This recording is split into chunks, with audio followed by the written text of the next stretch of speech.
The iPhone 6 and 6 Plus were released on September 19th, 2014, and were the successor to the iPhone 5S. Hi, welcome to the TC. My name's David, and today I'm going to be exploring the iPhone 6 Plus in 2021 and help you decide whether or not it's worth buying. Also, I'm going to be expanding on some of the problems I had with the 6 Plus over the years that I've owned it.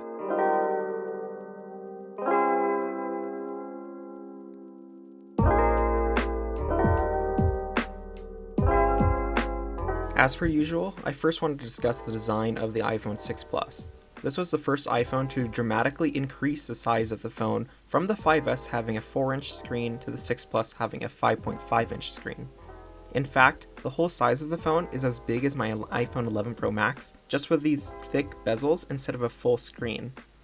Speaking of the screen, you get a 1080p LCD display with a max brightness of 500 nits and a full sRGB color reproduction. These specs are actually quite a bit behind today's phones, but it isn't as terrible as the specs might suggest. In fact, the screen has a nice 401 pixels per inch, which is more than enough on this 5.5-inch display. It actually has a higher pixel count than the iPhone XR and 11, so that's something to keep in mind. The phone itself is quite thin and light compared to our Max iPhones today, sporting a fully aluminum build, new for this generation and also the spark of a lot of controversy. Remember the whole Bendgate thing where people were having their iPhone 6 Pluses bend in their pockets? This was fixed with the iPhone 6s with 7000 series aluminum and a thicker frame. However, I think that this was blown out of proportion as I never really had the issue even though I had two iPhone 6 Pluses. However, I would say that the aluminum is quite soft and takes a beating quite easily, as you can see here. This particular iPhone 6 Plus wasn't mined from the beginning, so the previous owner had actually dropped it, and you can see what the concrete does to the aluminum. Also, my Space Gray 6 Plus suffered from a bleaching from exposure to sunlight on the opening of the case. This caused spots that can be unsightly to look at. Overall, I think that they could have done better with the build quality, but considering it's the first generation, I can understand that they would have some issues. I've learned that a good rule of thumb is to never buy the first generation of a product. Other than that, we get a protruding camera on the back, a lightning port, a speaker near the bottom, and that mysterious port I believe some call it to be a headphone jack? I know, it's weird. Overall, I think I'd give the iPhone 6 Plus a 5 out of 10 for design. It kept things that people would like the headphone jack for example, and it also kept it thin and light, even though it was a pretty big phone. I still think that durability is a sore spot for this phone, and I can't imagine most people would remember it being, the most reliable phone out there. But since it is the first of its own design, I do have to give it some credit there. Especially since Apple's still using designs sort of like this even with the new iPhone SE. Now let's talk about a fun part, the cameras. The regular iPhone 6 has the same camera as the 6 Plus, except it omits the optical image stabilization. The OIS was a feature first introduced with the iPhone 6 Plus, and it's something that we kind of take for granted with our newer iPhones. This allowed for a lot nicer photos at night and taking photos in fast-moving instances, like inside of a car, or taking video while walking. Also, these iPhones introduced cinematic video stabilization, which is Apple's fancy term for electronic video stabilization. This was a feature I absolutely loved, and I thought that it was the most stable video I've ever gotten out of a device at the time. I think that part aged quite well, and it was one of the best parts of the iPhone 6's camera system.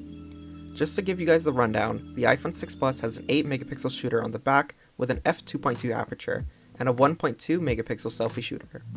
These specs don't sound great, and to be honest, they are a little disappointing when you use it. Pictures and video using the rear camera are fine, but the front camera makes me look like noisy pixel mess without much detail. Also, you get up to 1080p 60 frames per second video on the rear camera, 720p 30 fps on the selfie camera.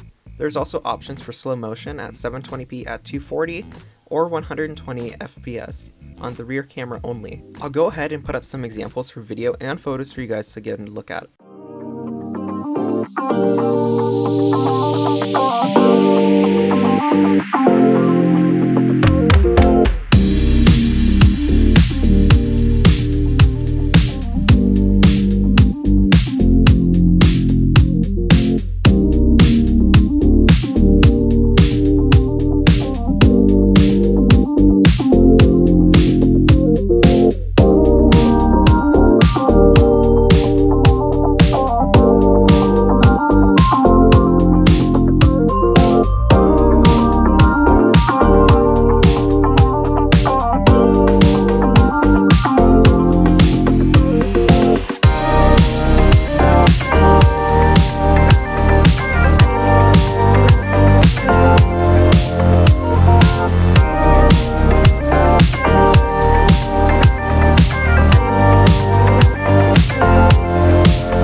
the iPhone 6 Plus's cameras a 5 out of 10. This is because it gives you the features that you need, such as 1080p recording, and also some things like stabilization, but the front-facing camera does leave more to be desired, and the low megapixel count compared to today's phones is something that I feel a little iffy on. Also, there's a lot of features missing compared to new phones today, such as night modes, or even ultra-wide cameras, but to be fair, it is a phone from 2014, so these were the specs from 2014, but I am reviewing it in 2021, so I do have to give it a 5 out of 10. Let's move on to an important aspect of this phone, its processor and speed. Being that this phone is more than 6 years old, it does leave quite a lot to be desired. Comparing this to something like the 6S, which is only a year newer, demonstrates how much of a difference that 1GB less of RAM makes in keeping everything running smoothly. This is definitely a phone that I think you can only use around 2 apps at once, and even then, don't expect speed. I can imagine most people using this for something like YouTube or playing a game every now and then, but nothing more. Personally, I like to use it for music on speakers since it has that headphone jack. The specs of the iPhone 6 Plus is an Apple A8 dual-core chip with 1GB of DDR3 RAM. That 1GB of RAM is what holds this iPhone back a lot, most apps having to reload once you switch back to them from using another app. Also, being that this iPhone is held back to iOS 12, I can see that a lot of apps aren't going to work on this iPhone in the near future. If you're planning on getting one, keep this in mind. I wouldn't want to use this as a daily.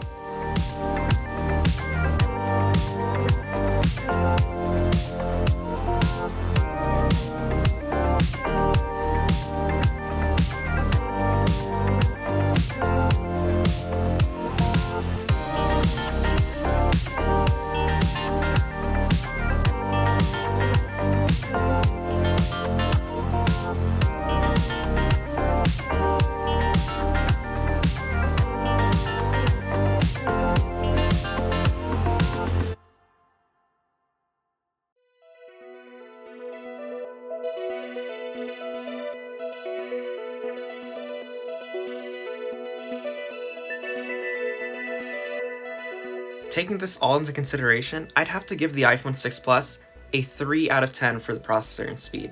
It simply doesn't have enough RAM to compete with phones today, and even then, it's still pretty painful to use.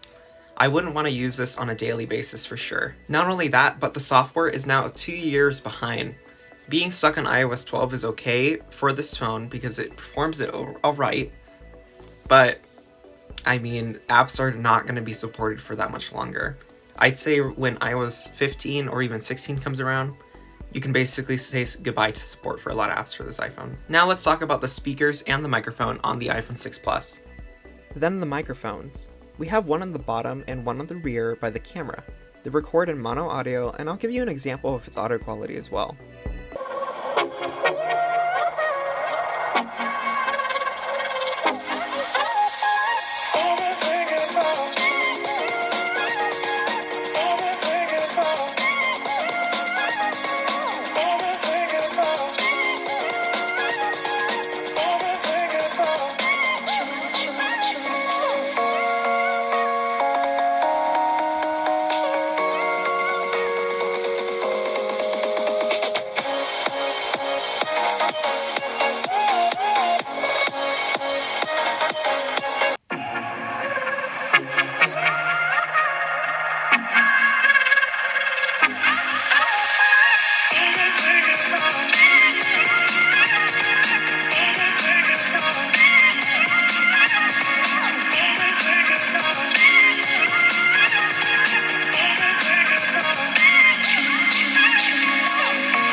And here I am recording using the rear camera on the iPhone 6 Plus. Let me know what you guys think. I'm currently recording on the highest settings I can, so it's 1080p at 60 frames per second. Also, let me know what you guys think about the audio quality. Is it good? Is it bad? Let me know. And just for funsies, here I am recording on my iPhone 11 Pro Max on the rear camera, so you can compare audio and camera quality. I currently have it at 4K at 30 frames per second. So let me know, is it a lot better? Is it a huge jump? Is it just a little jump? Let me know. With this in mind, I have to give the iPhone 6 Plus a 3 out of 10 for the speakers and mic. It only has one speaker, and the microphones are okay, but they're not great. I have to give it credit where it's due though. It does have a headphone jack, and that's something you just don't see today in phones. So I will give it that 3 out of 10 just for the headphone jack. Okay, so the battery on the iPhone 6 Plus is actually not so bad. If you had your battery replaced when they had the program, you'd know that it can squeeze a good amount of juice out of it. The iPhone 6 Plus has a 2,915 mAh battery, which doesn't sound like much, but paired with a processor that sips juice, it actually gets you through the day with no problems. Because of the surprisingly good battery life of the iPhone 6 Plus, I do want to give this phone a 6.5 out of 10 for battery. I think that if you are daily driving one of these phones though, I highly suggest that you get the battery replaced. You'll reap so much more juice out of this phone. It's actually really surprising how well it does in battery life. Some other notable features of the iPhone 6 Plus. To give you guys some other notable features of the iPhone 6 Plus, we get Touch ID Gen 1 on the bottom. It's slow, I'm not gonna lie, especially compared to Gen 2, but it's still really nice to have, especially in a world where we're living with masks and Face ID isn't really a viable option right now. Although with iOS 14.5, if you have an Apple Watch, you can unlock your iPhone that has Face ID using it. This was also the first iPhone to have Apple Pay, which I think is something that I use quite often with online purchases, so it's a definite win. Of course, you also get that beloved headphone jack that I know people love to have, so I'll give the iPhone 6 Plus brownie points for it. This was also the first iPhone to give support to the Metal API, allowing developers to increase graphical performance on Apple's chips, which is a pretty great thing considering we still use this today, especially with the new iPads and Macs with Apple's own silicon. Considering all of this, I have to give the iPhone 6 Plus a 9 out of 10 for notable features. It paved the way for a lot of the things that we take for granted nowadays on our modern iPhones, Macs, and iPads. To wrap up, I want to talk about my own personal experiences with the iPhone 6 Plus when I had it as my own daily driver. Back in 2016, I got this exact iPhone 6 Plus in space gray. It's actually an original 2014 model. However, I had a problem with the home button where it just stopped responding, and basically the home button doesn't work anymore. I couldn't get Touch ID even. Luckily, my brother had a spare iPhone 6 Plus in silver, and that's what I ended up switching to in June of 2017 when this started acting up. I also didn't have Apple Care anymore for that iPhone, so I couldn't get it fixed without paying a lot of money. With the silver 6 Plus I have actually, I had the battery replaced in 2018, I believe, and ever since then the battery's been super good and I haven't had any issues with it. The only major thing that happened was I had the problem with the camera OIS, and that was like a recall back in 2015, I think, where people would get, the camera would just stop working. It wouldn't focus at all. And so that happened to me, and I just took it into Apple and they replaced it for free since it's the original iPhone 6 Plus. Other than that though, it's actually been pretty good and it still holds a pretty good charge. I got like 96% battery life remaining on it. Overall, pretty good. When I look back, the iPhone 6 Plus is actually one of the most unreliable iPhones I've ever had, but I think that it still stuck with me because it was such a big change from what the iPhone I had before, which was an iPhone 5S. And that thing was so small I could fit it into the screen of the iPhone 6 Plus. So this was a huge change, both literally and metaphorically. Also, if you're interested, every time I do a phone review, I tally up the points of everything I've talked about in the video, and you can see it down below in the description. You can also compare it to the iPhone 6s Plus, which I reviewed a couple weeks ago. Overall, I have to say that I don't think the iPhone 6 Plus is worth buying anymore in 2021. However, if you still own one or are daily driving one, let me know in the comments down below. I'm pretty curious to see how you guys like it and if it's still holding up pretty good for you. And that's it for today's video, guys.